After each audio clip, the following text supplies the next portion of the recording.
carinhosamente bom dia, amigos ouvintes da 87,7 FM. Hoje, 14 de abril de 2024, abrindo esta sala de aula para mais um dia de estudo, convidando você, amigo ouvinte, estudante, participar com a gente. Hoje nós vamos dar continuidade ao estudo, da obra memorável Memórias de um Suicida, com a presença do André Matos, que já se encontra aqui no estúdio, já aí nas técnicas aqui, o Bruno já encaminhando aí para as redes sociais, para as multiplataformas, pela Rádiosnet, a nossa aula de hoje, essa aula do 21º estudo da obra Suicida após a morte.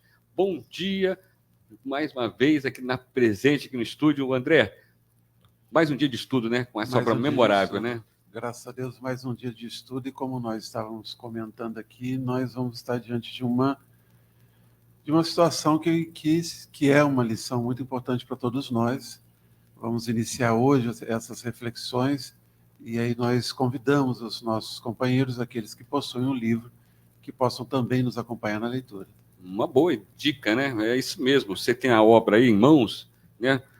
Na minha, como é que fala? Na minha versão aqui, da edição, está na página 78, e a sua? E na página 79. 79, então tá bom, então, olha só. Uma versão aí próxima, né? Nós estamos no 4º capítulo da obra Memórias de um Suicida. Não pulamos nenhum versículo, nenhum parágrafo, nenhuma vírgula, nenhum ponto. Vamos na íntegra estudar aqui essa obra fantástica, esclarecedora, que mostra o que acontece com o suicida após a morte. Bem claro, muito bem claro para todos nós. Bom dia, Marquinhos. Bom dia, Márcio. Bom dia, André. Bom dia, Celso, Bruno. Bom dia a todos os nossos cativos ouvintes aqui do programa A Luz do Espiritismo. Nós vamos agora para o nosso Momento Espírita. Está no ponto, Bruno? Momento Espírita para você, amigo ouvinte, estudante, nesta sala de aula.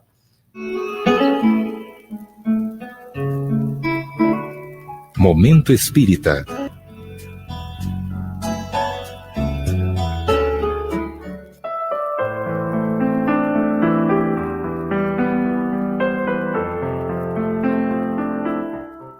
Aquela senhora estava com muita pressa. Entrou em um shopping center para comprar alguns presentes de última hora para o Natal.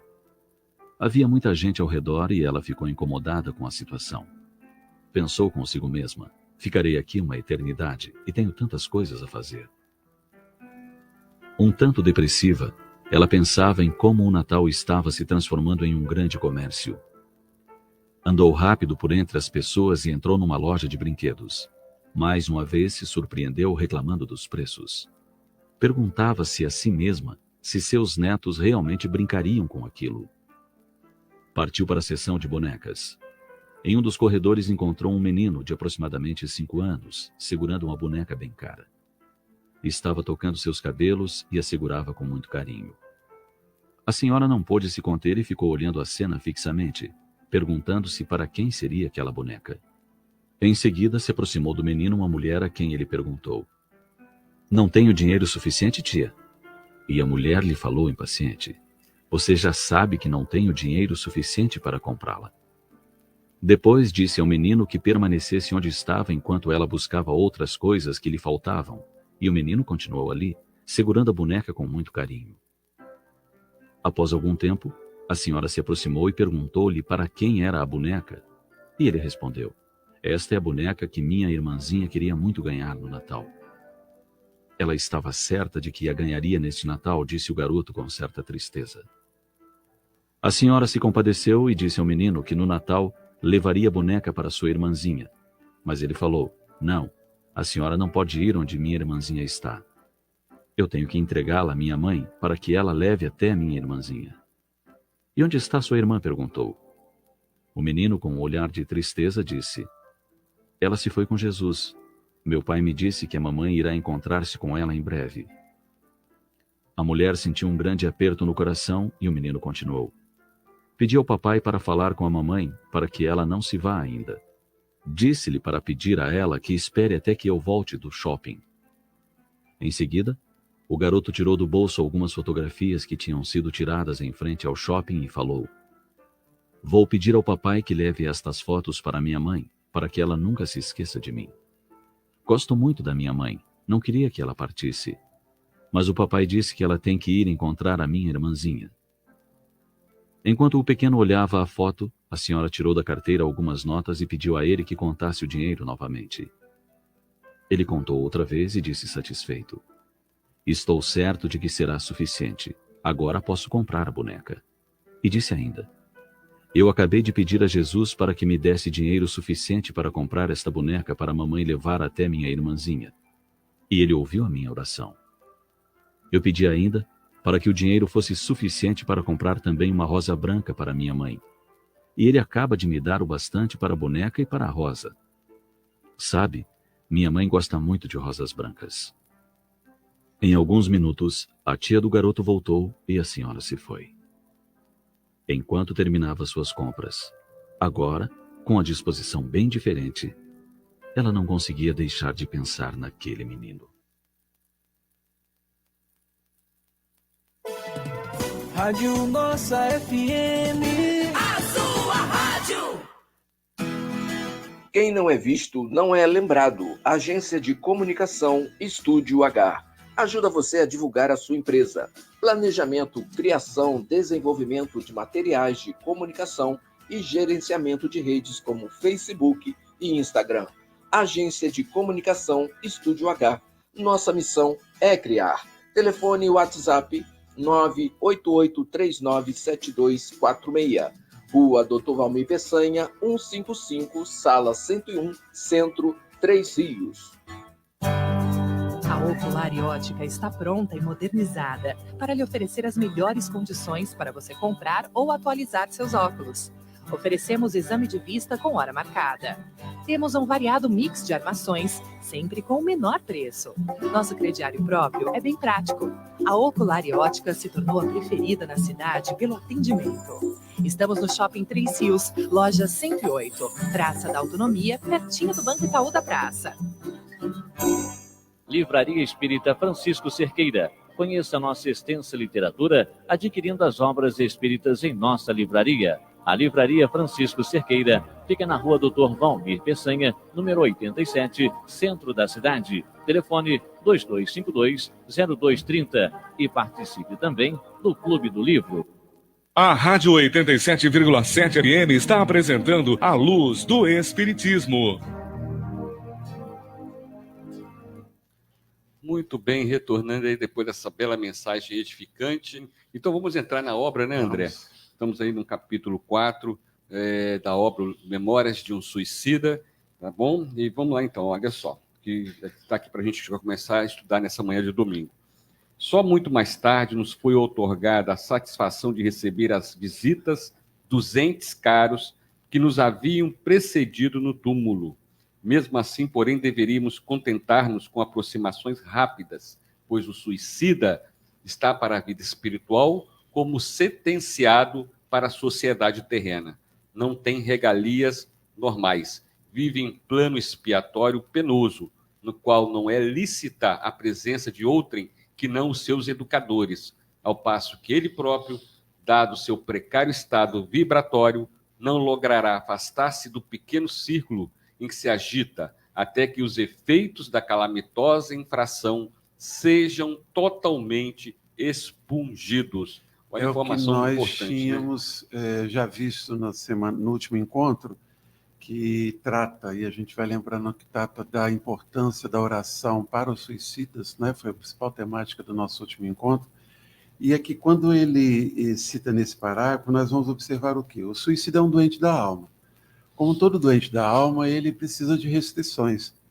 Mas veja que mesmo nessa situação de restrição, ainda é possível a visita, logicamente, a visita de entes queridos que estejam numa situação de equilíbrio que possam ajudar, mesmo assim de uma forma muito restrita.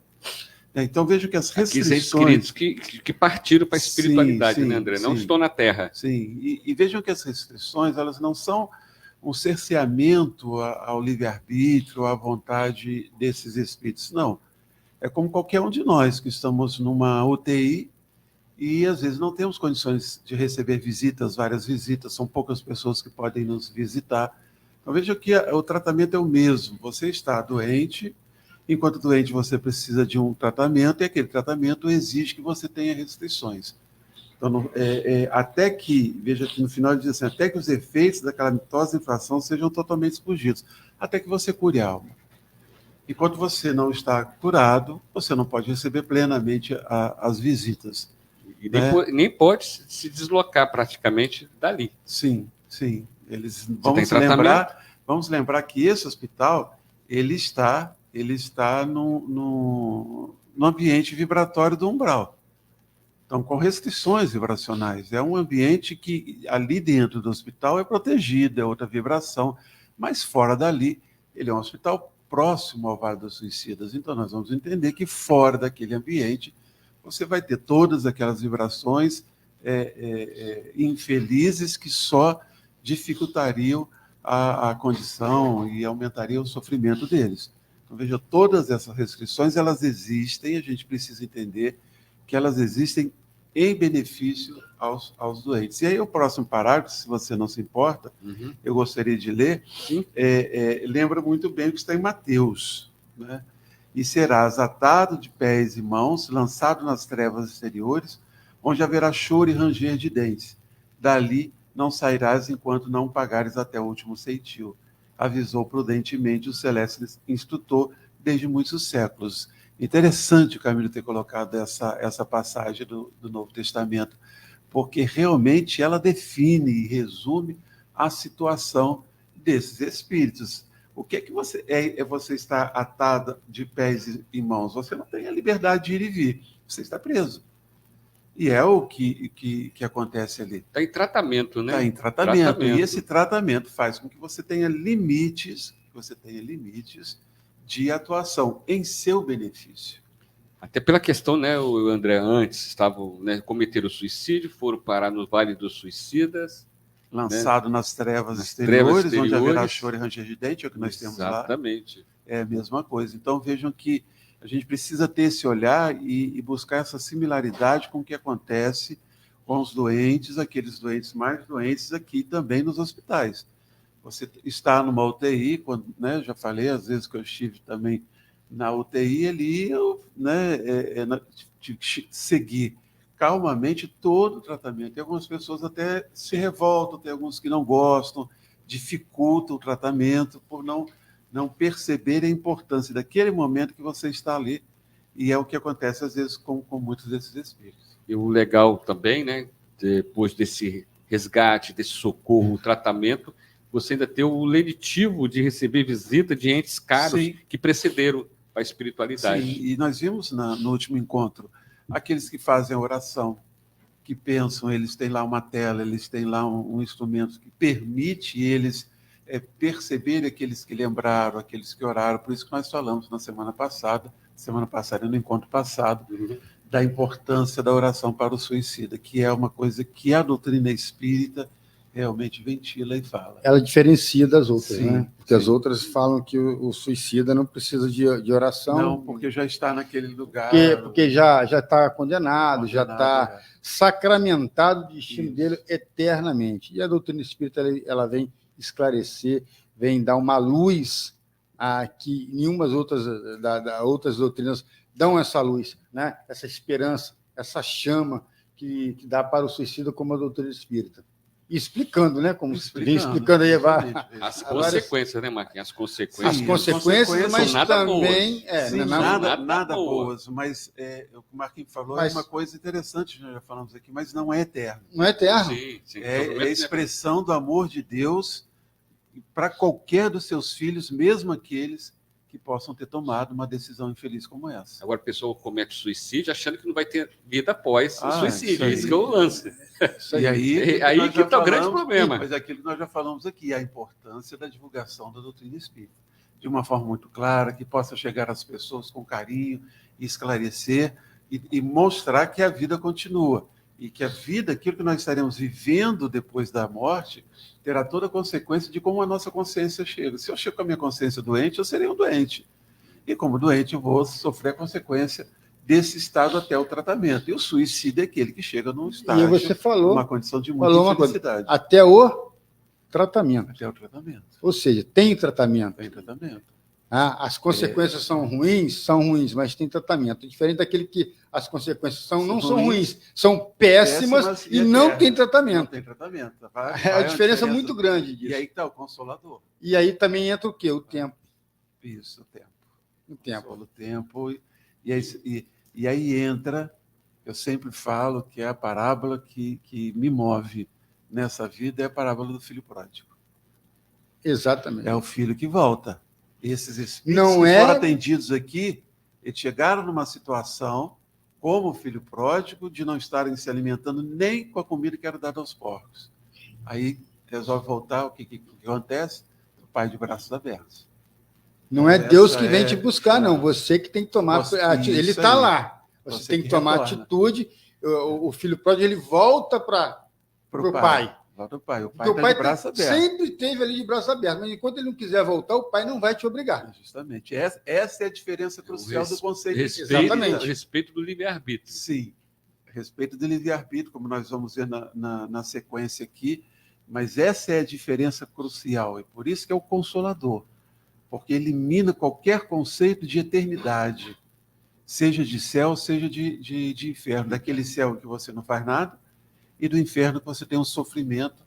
O céu de uma felicidade enganosa, porque nenhum de nós consegue ficar muito tempo. Você pode estar cansado, sem fazer você nada. Descansa durante um tempo, mas daqui a pouco você quer fazer alguma coisa. Fica tediado. É, isso aí. Então, de um céu enganoso e de um inferno que não existe. Então, é o Consolador. Porque ele realmente expressa a justiça de Deus, o seu amor, conforme Jesus nos ensinou. Isso é muito claro na doutrina. Isso aí. Então, quem vai querer cometer o suicídio, pensar que não tem nada além da vida, aí que vai encontrar a verdadeira vida, que é a vida espiritual.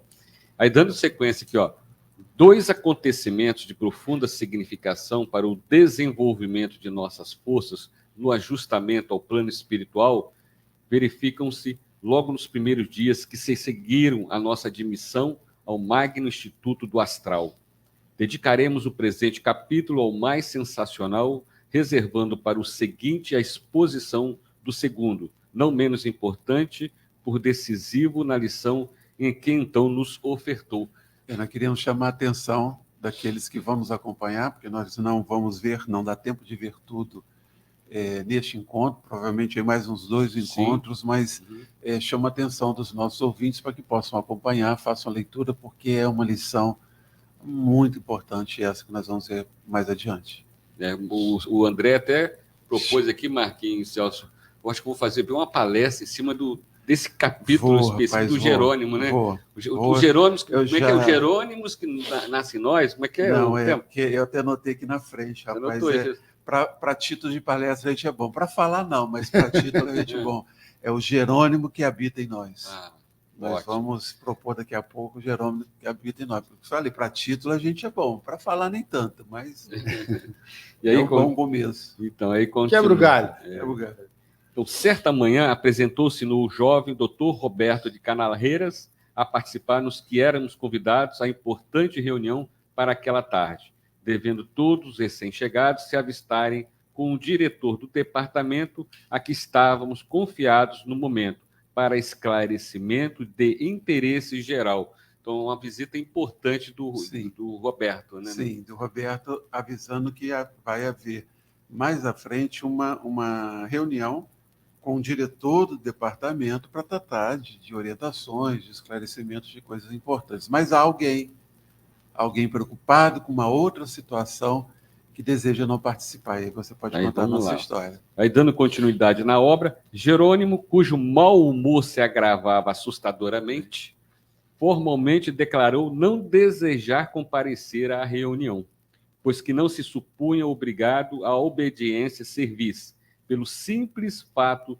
de se encontrar hospitalizado, e mais que, na ocasião, somente se interessava pela obtenção de notícias da família na terra.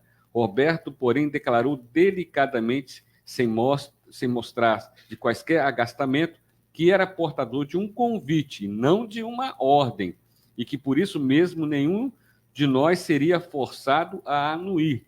Envergonhados, frente à atitude incivil do companheiro, sentimos-nos também chocados, e foi com o melhor sorriso que encontramos nos arquivos de antigas recordações que aquecemos, agradecendo ainda a honra que nos dispensavam. Realmente, um convívio entre as pessoas sempre tem aquela pessoa mais renitente, mais difícil de se lidar, né? O Jerônimo, O Jerônimo é essa nós pessoa, vimos, né? ele comete o suicídio e deixa a sua família. Né? Então, ele é daqueles que estão ali em tratamento, como o Camilo diz aqui, o que está numa situação de maior desequilíbrio, justamente, e aí tem uma importância, nós vamos ver mais à frente, justamente porque ele traz, na verdade, um sentimento de culpa pelo seu ato. Ele sabe que seu ato, intimamente ele sabe que seu ato provavelmente gerou problemas com a família. E o móvel dele é de que ele não recebe orações, ele não apareceu na tela. Nenhum dos filhos, nem a esposa orando por ele. Então ele fica preocupado e não consegue, logicamente, são espíritos doentes, ele não consegue se equilibrar, ele não consegue aproveitar o tratamento que ele está recebendo. Então essa vai ser a lição que nós temos adiante, no que nos narra Camilo, vai estar vinculado a essa situação do Jerônimo. É verdade. Aí dá continuidade. Já por esse tempo, éramos submetidos a tratamento especializado. Só um minutinho aí, eu queria chamar a atenção, já por esse tempo, tratamentos especializados. Então vejam que é interessante a gente perceber isso, né? A própria fala do Camilo, ela demonstra que eles são doentes em tratamento. E tratamentos específicos para a atitude que eles tomaram.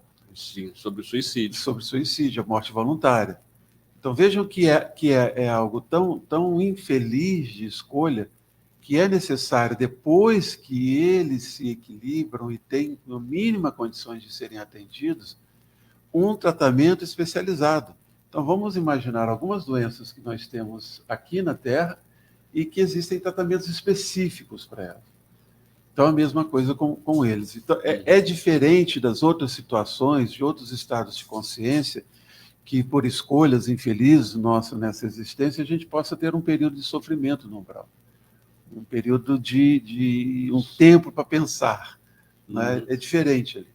O suicídio é algo tão contrário à lei de Deus, que além do tempo necessário, aquele sofrimento narrado no primeiro e no segundo capítulo, eles precisam ali de um lugar para um tratamento específico e a partir daqueles que eles chegam ao mínimo de equilíbrio, as reencarnações futuras, como nós já vimos aqui, para que eles possam até mesmo, né, preparar novos corpos, novas situações para superação dessa escolha infeliz. Então é algo, nós temos que sempre lembrar isso aqui, o suicídio, a morte voluntária é algo que reflete não só após a morte, mas também nas existências futuras. Sim, perfeitamente.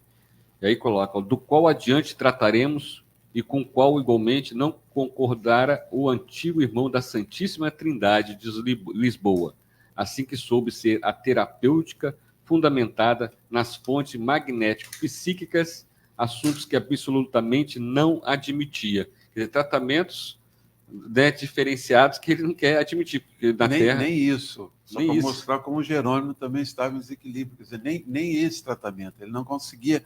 ele estava num estado tal que ele não se preocupava com isso. O foco de pensamento dele é só notícias sobre a família.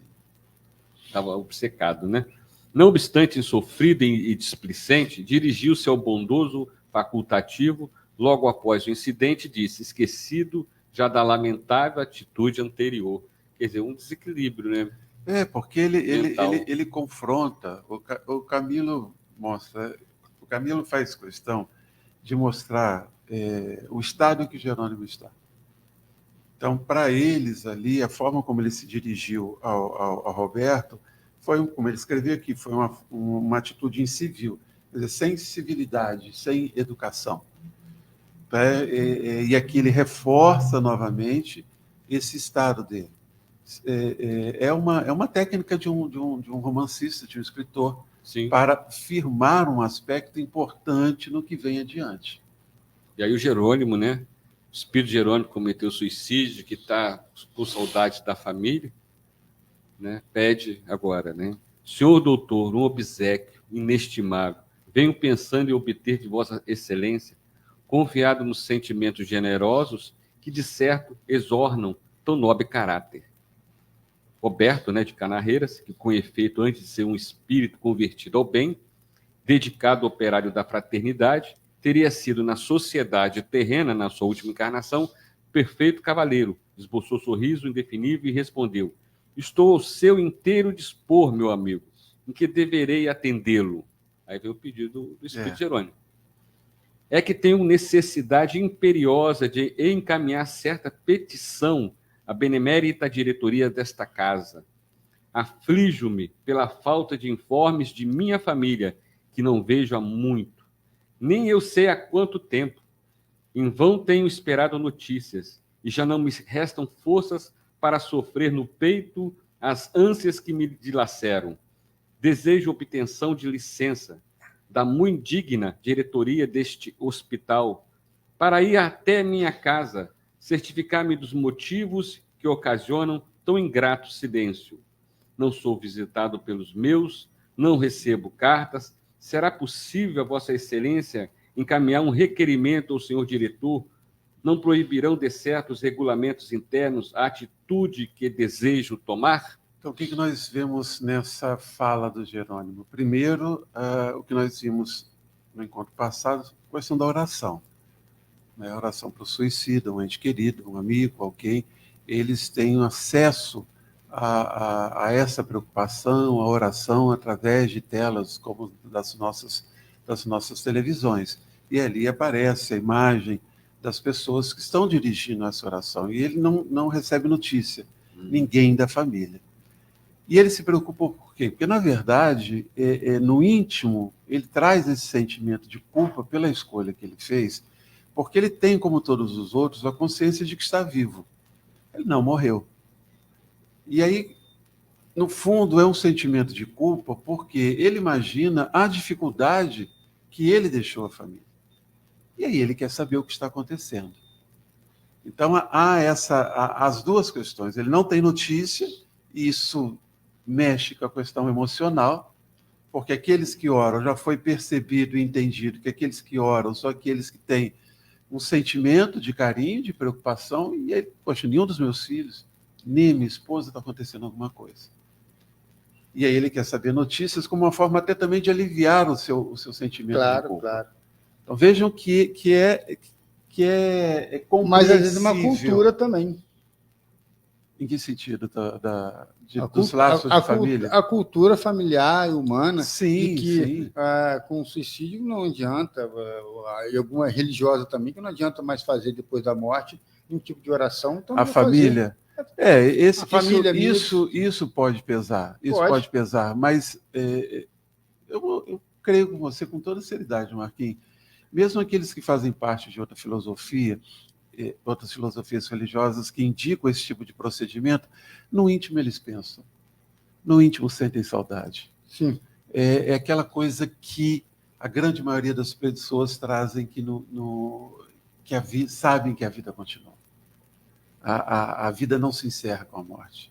Então, mesmo eles podem, no templo religioso ou para outras pessoas, dizerem que não estão orando, mas estão orando. Estão sentindo pelo menos saudade. Estão sentindo pelo menos saudade. E esse sentimento de saudade, de carinho, chega até o suicídio, aqueles que estão em tratamento. Uhum. Eles que estão em tratamento, principalmente, eles têm sabem disso. Os que não estão em tratamento, com certeza, devem receber as orações, um sopro de acalento, um sopro de esperança no coração deles. Mas aqui nem isso ele tem.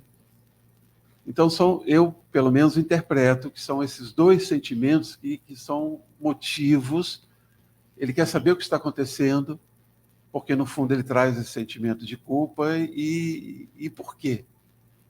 Em que estado estão seus filhos, a sua esposa, que não lembram dele, nem para uma oração? Então, a gente pode imaginar... às vezes lembram, mas não estão orando, só lembram. E não está chegando lá. E, às vezes, não lembram. E essa pode ser a preocupação dele. O que aconteceu com eles, que, de repente, o que eles estão pensando sobre ele é negativo, é ruim. Isso não chega.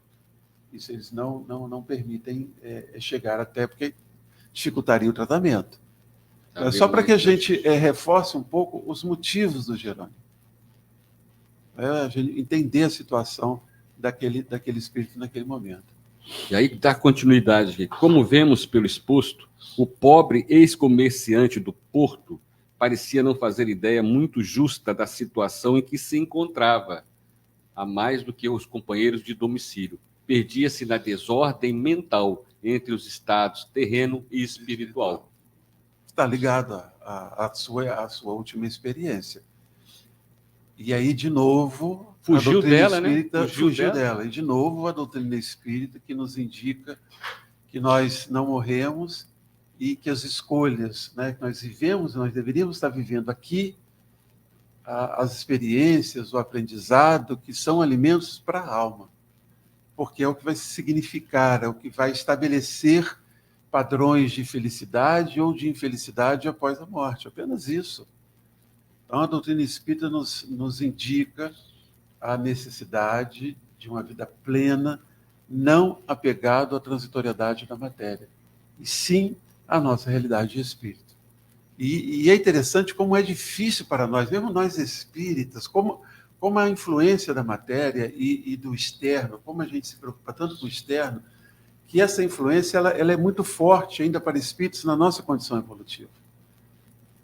Porque a gente ainda se apega, a gente acorda de manhã, olha no espelho e não se vê como espírito eterno. Isso deveria fazer uma diferença gritante no nosso comportamento e ainda não faz. Eu estou me incluindo.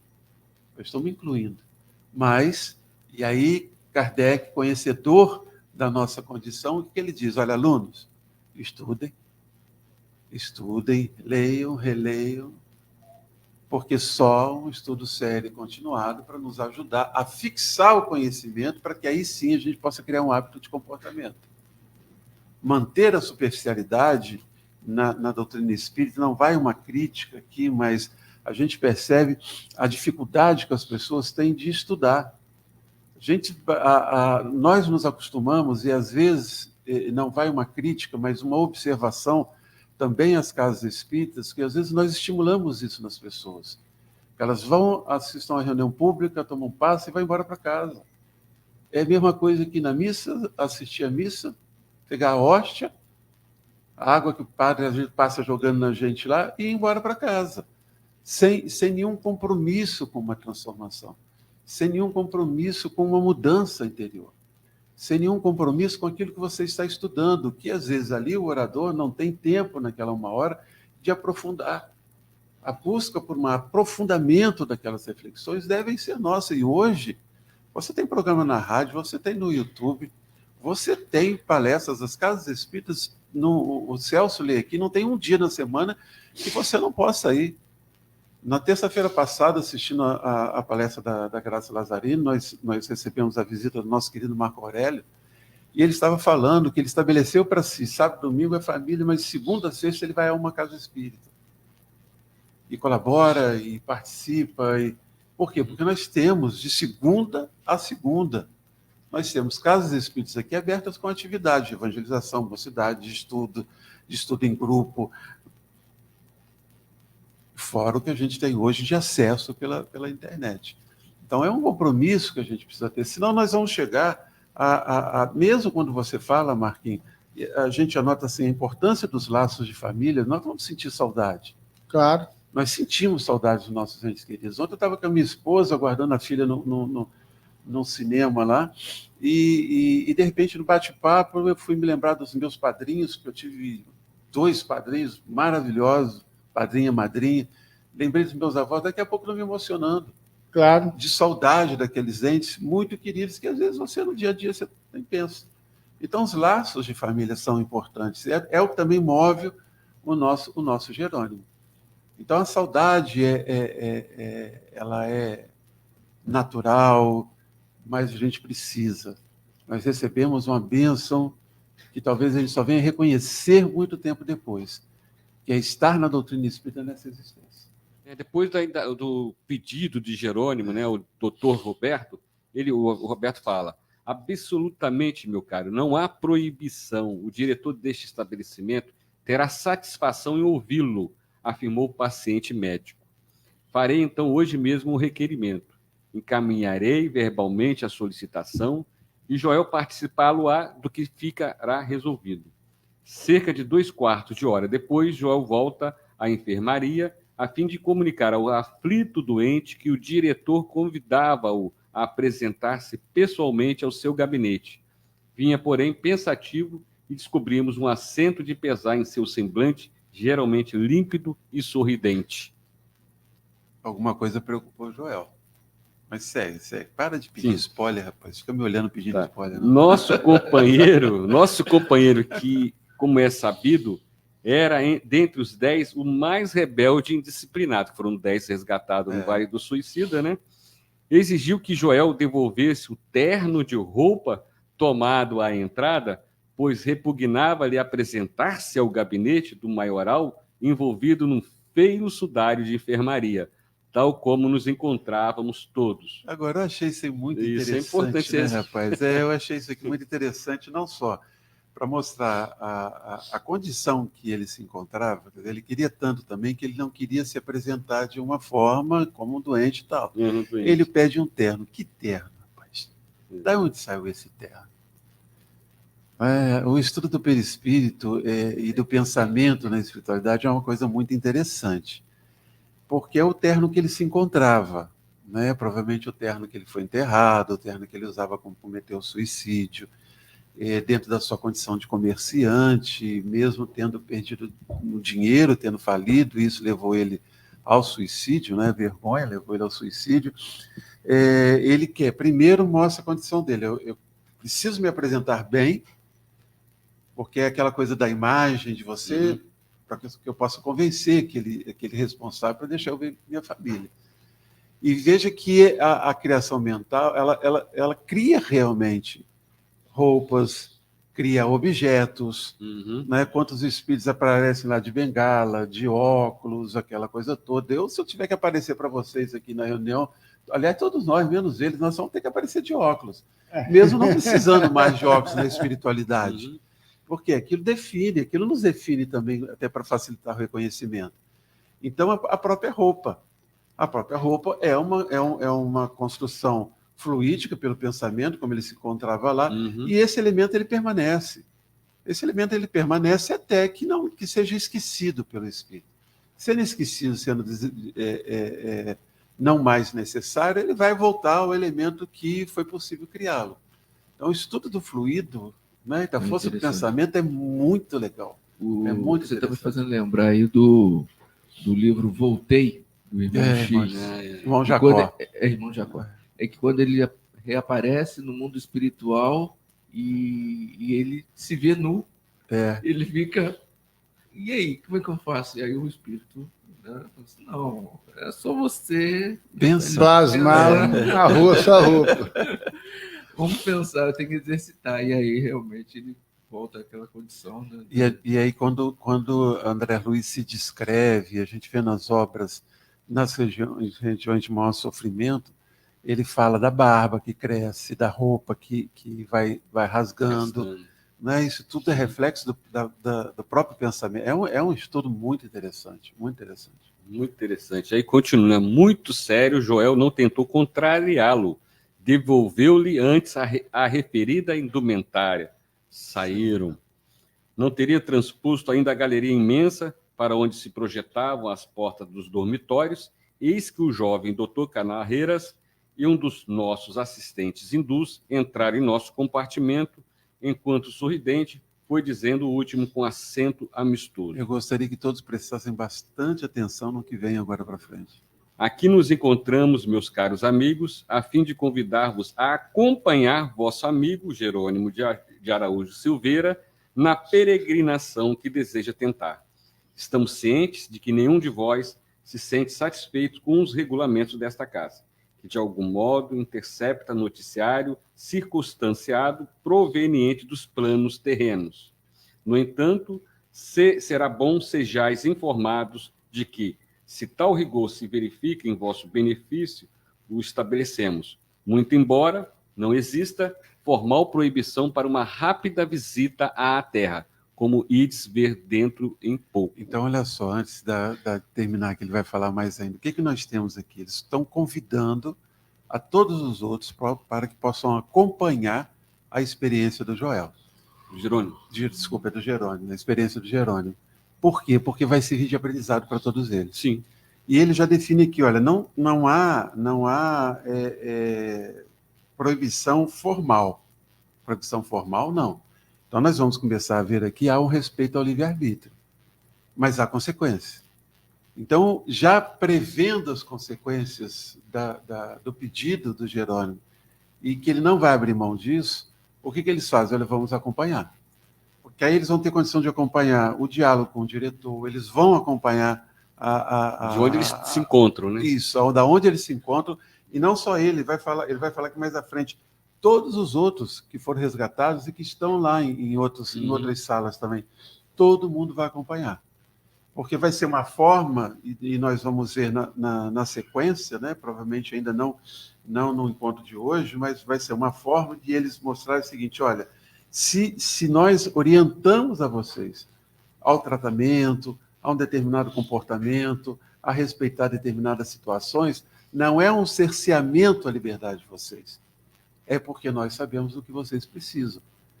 De novo, é igual doente no hospital. Sim. Né? O médico é que sabe o que nós precisamos de tratamento, o comportamento que a gente precisa ter lá, os remédios que nós vamos tomar, a alimentação que nós vamos receber, os exames que nós vamos fazer. Eles sabem para o nosso tratamento o que é preciso, e nós não. É a mesma coisa ali.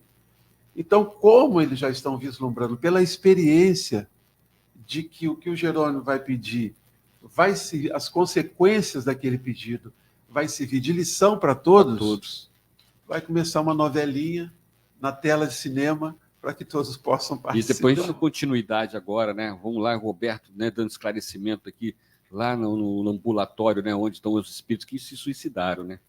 Atentai neste aparelho de visão à distância que já conheceis e acompanhai os passos de nosso Jerônimo desde o presente momento. Caso venha obter a licença que impetra, como espero que aconteça, dada a insistência que se atém, fareis com ele a peregrinação que tanto deseja em torno da família, sem, no entanto, precisar de sair deste local. E amanhã, se ainda desejardes descer aos vossos antigos lares, em visitação prematura, sereis atendidos imediatamente, a fim de que as revoltas que vos vêm ferindo a mente não continue retardando a aquisição de pendores novos, que vos possam beneficiar futuramente. Todos os demais enfermos, em idênticas condições, recebem igual sugestão neste momento. Então vejam que acompanhar o Jerônimo, e o objetivo deles é que todos vejam a consequência daquele ato. Faz parte do tratamento.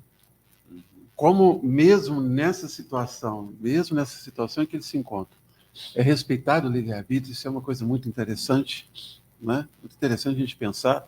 O livre-arbítrio tem uma força a partir do momento que o espírito, ele individualizado, ele recebe não só a inteligência, mas o livre-arbítrio, vejo que tem uma força muito grande nas nossas decisões. Mesmo ali naquele desequilíbrio, mesmo ele sabendo que pode ter consequências, né, de maior infelicidade para aqueles espíritos, eles vão respeitar. Se ele mantiver a vontade, eles vão respeitar a vontade de Jerônimo. E como aquilo vai gerar uma consequência e todos estão com o mesmo sentimento, de uma forma ou de outra, todo mundo sente a saudade, todo mundo quer ver seu ente querido, e ele diz aqui muito bem, né, a fim de que as revoltas que vos vêm ferindo a mente não continuem retardando a aquisição de pendores novos que se possam beneficiar futuramente. Sim.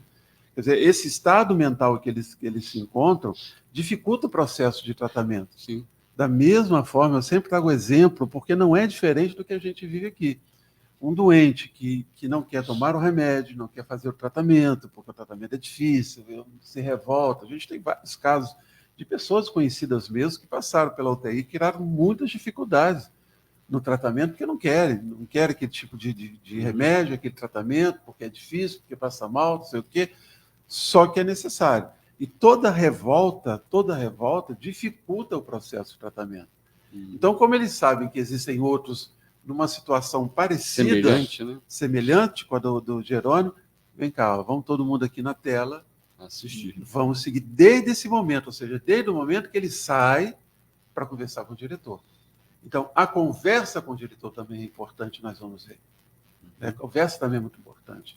Então, nós vamos assistir tudo. Olha, saiu aqui agora com o Joel. Olha para a tela, nós vamos acompanhar agora, porque vai servir de lição para vocês. E essa tecnologia, né, no plano espiritual, quando foi narrado, escrita lá atrás, não tinha ainda no planeta Terra. E não tem. Não tem, né? Não tem. Não tem. E nós Você vai ler, você vai começar a ler agora, acho que ainda dá tempo da leitura. E nós achamos que o Ainda não reality tem. show fosse uma coisa muito, né? Ó, tá acontecendo um reality show aqui. Já aconteceu. Né? E é com uma cópia imperfeita lá de O cima. objetivo é diferente, Celso. Bem diferente. Um é para... Por isso que a cópia é imperfeita.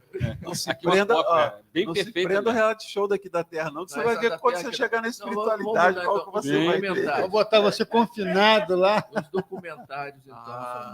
Aí sim, os documentários de educação, de É, conhecimento. então, Aí sim. melhorou. Melhorou bastante. Melhorou Então vamos bastante. lá, ó. Vamos lá. Aproximou-se do aparelho e, com graciosa desenvoltura, ampliou até que pudesse retratar a imagem de um homem em tamanho natural. Natural, quer dizer, não é nossa telinha, por maior que seja a tela que você tem, nem sei quantas polegadas tem hoje, é para você ver alguém de tamanho natural, cara. E tem É uma mais. tecnologia que ainda não tem ainda Não. no planeta Terra, né? Segue o ritmo. Perplexos, mas interessados, que chamou a atenção de todos lá. Perplexos e mais interessados, deixamos o leito, até melhora, né? Deixamos o leito e raramente abandonávamos a fim de nos postarmos diante da placa que principiava a iluminar-se. Agora, você aproveita de uma coisa que é muito humana, né? Que é você, a curiosidade. E principalmente saber o que vai acontecer com o outro. Está indo lá, vou acompanhar você, está indo lá para conversar com o diretor. O Canalejo já falou aqui, ó, que ele vai pedir, eu espero que ele consiga, porque ele vai se dar mal. Então eu quero saber dessa fofoca, quero saber o que vai acontecer com ele para mim não fazer a mesma coisa, não. O pessoal levantou rapidinho para assistir, meu irmão. Fizeram-nos sentar comodamente em poltronas que ornavam o recinto, enquanto aqueles zelosos colaboradores do bem tomaram lugar ao nosso lado. Era como se aguardássemos o início de uma peça teatral. De súbito, Joel surgiu diante de nós, tão visível e naturalmente destacando-se no mesmo plano em que nos encontrávamos, que o supusemos dentro da enfermaria, ou que nós outros seguíssemos ao seu encalço. Olha só que coisa, como se estivesse aqui, alguém sentado aqui do lado da gente, ou estivesse na casa do bem nosso real, pai, né? Bem real. Impressionante essa tecnologia, né? Amparava Jerônimo pelo braço, caminhando em busca da saída do serviço, e tão intensa ia se tornando a sugestão que logo nos abstraímos, esquecidos de que, em verdade, continuávamos comodamente sentados em poltronas em nossos aposentos. Mais real do que atual, cinematográfico e superior ao engenho da televisão no momento. Esse magnífico receptor de cenas e fatos, tão usado em nossa colônia, e que tanta admiração nos causavam em esferas mais elevadas, desdobrava-se, evolutia, até atingir o sublime no auxílio à instrução de espíritos em marcha para a aquisição de valores teóricos que lhe permitisse, futuramente, testemunhos decisivos nos prédios terrenos, indo rebuscar e selecionar nas longínquas planícies do espaço celeste o próprio passado do globo terráqueo e de suas humanidades, suas histórias e suas civilizações, assim como o pretérito dos indivíduos, se necessário, os quais jazem esparsos e confundidos nas ondas etéreas que se agitam, se eternizam pelo invisível adentro, nelas permanecendo fotografados, impressos, como no espelho, conquanto se conservem confusamente de roldão com outras imagens, tal como na consciência das criaturas se imprimiram também seus próprios feitos, suas ações diárias. Olha só, essa é uma informação para fazer a gente pensar muito. O que ele diz aqui? Que é possível, através desses aparelhos, você entrar em contato com o que aconteceu ao pretérito dos indivíduos e que aquelas ações, como é que a gente pode explicar? Ficam como que fotografados, como um filme que está no etéreo. Então a gente pensa, por que obras espíritas trazem, por exemplo, narram fatos da vida do Cristo que não estão nos evangelhos? Porque o que está no evangelho é aquilo que foi possível aqueles homens da época narrar e escrever. Uhum. Mas há muito mais do convívio do Cristo com os discípulos, com os outros personagens, que não foram registrados. Você não consegue... E aonde isso estão? Você não consegue pegar e escrever tudo que nós passamos Sim. no dia, nosso grupo aqui. Bruno, escreve tudo que nós Não fizemos. Não tem como. Sim, mas olha só, mas aí é onde eles vão buscar essa informação para escrever aqueles livros. É lógico que Humberto de Campos, Amélia Rodrigues, na hora de transpor as imagens para a psicografia, eles usam da sua capacidade estudo, né? de escrever, de descrever. As coisas mais importantes. Descrever o que está ali. Eles estão descrevendo uma imagem, mas aqueles detalhes estão numa situação, que ele diz aqui, se eternizam no invisível, como nelas permanecendo fotografados, e esses aparelhos permitem acesso a essa história. Eu me lembrei de uma coisa que me impressionou muito no livro do Camille Flammarion, Urânia, que eu gosto muito, porque Urânia é a deusa da astrologia. E Urânia, então, Camille Flammarion, num determinado momento, ele é convidado, ele é levado em desdobramento por Urânia a se afastar do planeta Terra e visitar outras moradas e descrever essas moradas. O livro é basicamente sobre isso, do Camille Flammarion. Como o Chico fazia. Mas num determinado momento ela pede a ele que olhe para trás e amplie a capacidade de olhar. Então, quando ele olha para a Terra, ele não vê a Terra no seu momento. Ele não vê a Terra no momento dele. Ele vai ver a Terra, ele vê uma batalha que ocorreu séculos atrás. Por quê? Porque, o que ela explica? Aquela imagem gerada, ela está se perdendo no éter. E pelo tempo que aquilo percorre também, ele estava, da onde ele estava recebendo algo que ocorreu lá no passado. Da mesma forma como as imagens de muitas estrelas chegam para nós agora, e que elas já não existem mais. Nós estamos recebendo o brilho e ela não existe mais. Então você tem um tempo de percorrer essas imagens. Veja que coisa incrível. Aí esse aparelho dá acesso a isso. Que vai permanecendo, que fica, como ele diz assim, eu fico imaginando como é que Camilo vai descrever uma situação dessa que para nós aqui é até inimaginável. A máquina do tempo, né? Como se fosse uma máquina do tempo. Mas é uma máquina que permite, mas esses registros, o interessante é você imaginar que esses registros, e a gente tem um estudo sobre fluido, sobre fotografia na Gênese, e que Kardec chega próximo disso, mas eu acho que a gente ainda não tem condição de imaginar o que é essas imagens está, como ele diz aqui, impresso como num espelho, quando se conserve confusamente de rodão com outras imagens, tal como na consciência das criaturas se imprimiram também dos seus próprios feitos, suas ações diárias. A memória que você tem, o que a gente consegue registrar da memória da nossa vida, isso está em algum lugar. Registrado. E está em algum lugar. Se for necessário você ter acesso à sua memória dessa existência, de existências passadas, para o seu aprendizado, de alguma forma, você vai ter um aparelho que vai lhe permitir ter acesso, porque isso está em algum lugar, mesmo misturado com a de outras pessoas. É uma coisa incrível de se pensar. Na verdade, nós estamos, ainda que pobre, né? Ainda de uma forma muito pobre, nós estamos caminhando por essa situação quando a gente joga muito dos materiais que nós colhemos, registramos nas nuvens. Celso, muito bem lembrado. Isso bem colocado aí. Bem lembrado. Você joga nas nuvens, né? Então é mais ou menos como se fosse isso. Só que de toda a humanidade, terrena.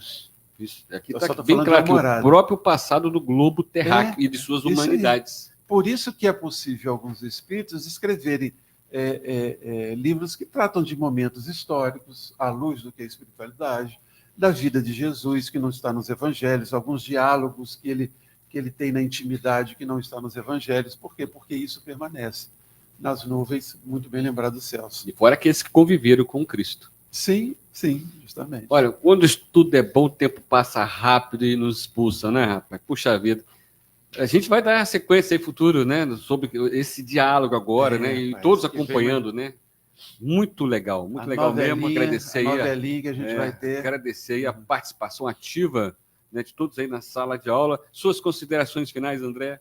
É aquilo Obrigado que nós aí, tínhamos falado, eu agradeço mais uma vez a oportunidade de estar estudando, né, com vocês. E falamos aos nossos irmãos, né, quem não tem um livro, acompanhe um livro com a leitura. É só buscar lá na Livraria Espírita, encomendar o seu livro, você recebe. E leiam o que vem adiante, porque, como nós falamos aqui, será uma lição muito importante em diversos aspectos para nós, também a experiência que Jerônimo vai viver. Muito bem, já está aqui, né, anota aí na agenda, se Deus quiser, mês que vem, aí, a presença novamente aqui do André Matos, dando sequência à obra, né, Memórias de um Suicida. Quando conseguimos, Márcio, autorização da espiritualidade de continuar por aqui, a gente vai fazer. Exatamente, vai ser em torno de 100 a 110 programas. Isso, então isso vai levar, a gente vai chegar aos 120 anos, mais ou menos. Não, acho que é quase isso, rapaz, das contas aí. Mais 8 anos aí. Mais 8 8 anos, eu acredito. Celso Tinto, suas considerações finais? Agradecer, né? A gente só tem a agradecer, porque cada programa que a gente vem participar, a gente é sempre um aprendizado, né? E a gente vê com bons olhos, né? Porque a oportunidade que nós estamos tendo nessa presente encarnação é de estarmos tendo conhecimento, tendo conhecimento da doutrina espírita, né? Essa doutrina que realmente veio nos abrir um leque, né, para a vida espiritual. E aí eu estava lendo, terminei de ler agora, 50 anos depois, novamente, né? E aí tem uma passagem em que do personagem Elvídio Lúcius, ele fala que ele era um pecador que se julga sem perdão e sem esperança. E aí a condição da filha dele, que naquele momento se passa por uma outra pessoa, ela responde o seguinte: porventura não seria destinada a todos os homens a lição da primeira pedra?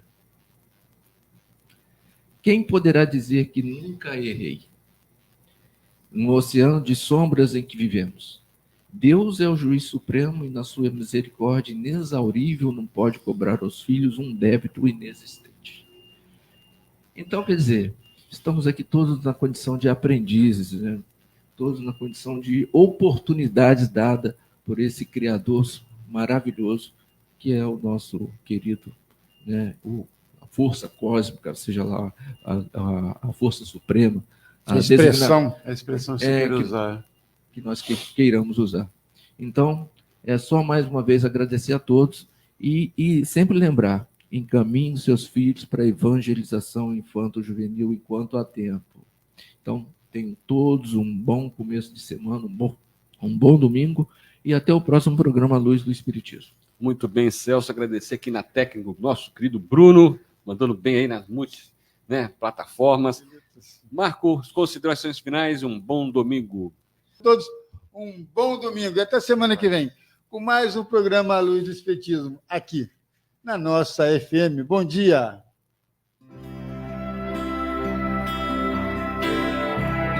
Deus, nosso Pai, que sois todo poder e bondade, dai força àquele que passa pela provação, dai luz àquele que procura a verdade. Ponde no coração do homem a compaixão e a caridade. Deus, dai ao viajor a estrela guia, ao aflito a consolação, ao doente o repouso.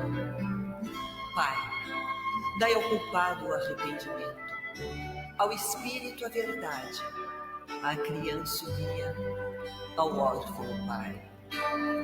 Senhor, que a vossa bondade se estenda sobre tudo que criastes. Piedade, Senhor, para aqueles que não nos conhecem, esperança para aqueles que sofrem. Que a vossa bondade permita aos espíritos consoladores derramarem por toda parte a paz, a esperança e a fé. Deus, um raio, uma faísca do vosso amor pode abrasar a terra. Deixai-nos beber nas fontes da vossa bondade fecunda e infinita, e todas as lágrimas secarão, todas as dores se acalmarão. Um só coração, um só pensamento subirá até vós, como um grito de reconhecimento e de amor. Como Moisés sobre a montanha, nós vos esperamos de braços abertos.